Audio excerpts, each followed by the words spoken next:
ఈరోజు ఇక్కడ 1/3 అమ్మాయిలు ఉంటే 2/3 మేల్ ఫిమేల్ కాంబినేషన్ ఉంది. వాళ్ళ రక్షణ వాళ్ళకు వదిలేయకుండా వాళ్ళ రక్షణ ఇక్కడున్న మనమందరం తీసుకుంటే ఖచ్చితంగా 100% తెలంగాణ రాష్ట్రంలో మహిళలకు రక్షణ అందించబడుతుంది అని నేను భావిస్తున్నాను.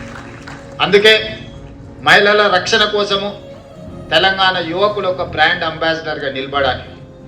మనం ఎంత విజయం సాధించినా మహిళలను ఆర్థికంగా నిలబెట్టినప్పుడే ఆ కుటుంబము, ఆ రాష్ట్రము, ఆ దేశము ఆర్థికంగా బలపడుతుంది. తెలంగాణ రాష్ట్రం 2034కి $1 trillion ఎకానమీ, 2047కి $3 trillion ఎకానమీ రీచ్ అవ్వాలి అని అంటే సమాజంలో సగభాగమైన ఆడపిల్లలకు రక్షణ ఉండాలి. రక్షణ ఉన్న ఆడపిల్లలు ఆర్థికంగా ఎదగాలి అంటే వాళ్ళు చదువుకోవాలి. వంటింటి కుందేళ్లుగా ఇంటికే పరిమితం కాకుండా వాళ్ళలో ఉన్న శక్తి, నైపుణ్యాన్ని ఈరోజు వాళ్ళు అభివృద్ధి చేసుకొని తెలంగాణ ఎకానమీలో వాళ్ళని భాగస్వాములను చెయ్యాలన్నదే మా ప్రభుత్వం యొక్క ఆలోచన.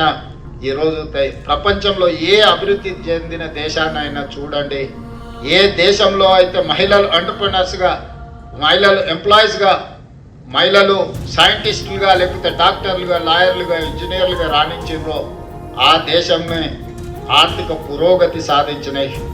ఈరోజు తెలంగాణ రాష్ట్రం కూడా ఆర్థిక పురోగతి వైపు వేగంగా ప్రయాణం చేస్తుంది అంటే ఈ రాష్ట్రంలో ప్రభుత్వం కానీ, ప్రైవేట్ కార్పొరేట్ సెక్టర్స్లో కానీ మహిళలకు సముచితమైన అవకాశాలు ఉన్నాయి. వాళ్ళు ఇంకా రాణించాలి, ధైర్యంగా వాళ్ళు ఉద్యోగ ఉపాధి అవకాశాలను నిర్వహించాలి అని అంటే ఆ మహిళలకు రక్షణ ఉండాలి. ఆ రక్షణ కల్పించే బాధ్యత చట్టాలు చేయడమో, పోలీసుల పహారాలు కాయడమో సరిపోదు. మనందరం కూడా సామాజిక బాధ్యతగా తీసుకోవాలి. మనందరం కూడా ఆ రక్షణ కల్పించినప్పుడు ఎవరైనా ఏదైనా వాళ్ళకి ఇబ్బంది కలిగించినప్పుడు నిలబడి ప్రశ్నించే అనే తత్వాన్ని మనం పెంచుకోవాలి. నాకెందుకులే అనో చూసి చూడనట్టు ఉండడం కూడా ఒక రకంగా నేరాన్ని ప్రోత్సహించడమే. అది కాలేజీలో కావచ్చు, బస్ స్టాండ్లో కావచ్చు, బస్సులో ప్రయాణం చేసేటప్పుడు కావచ్చు, రైలు ప్రయాణం చేసేటప్పుడు కావచ్చు, ఎనీ అదర్ పబ్లిక్ ప్లేస్ ఎక్కడ ఇలాంటి సంఘటనలు జరిగినా మనం దాన్ని సవరించడానికి ప్రయత్నం చేయాలి. సహాయంగా నిలబడ్డ వాడికి మర్యాద కూడా ఉంటుంది.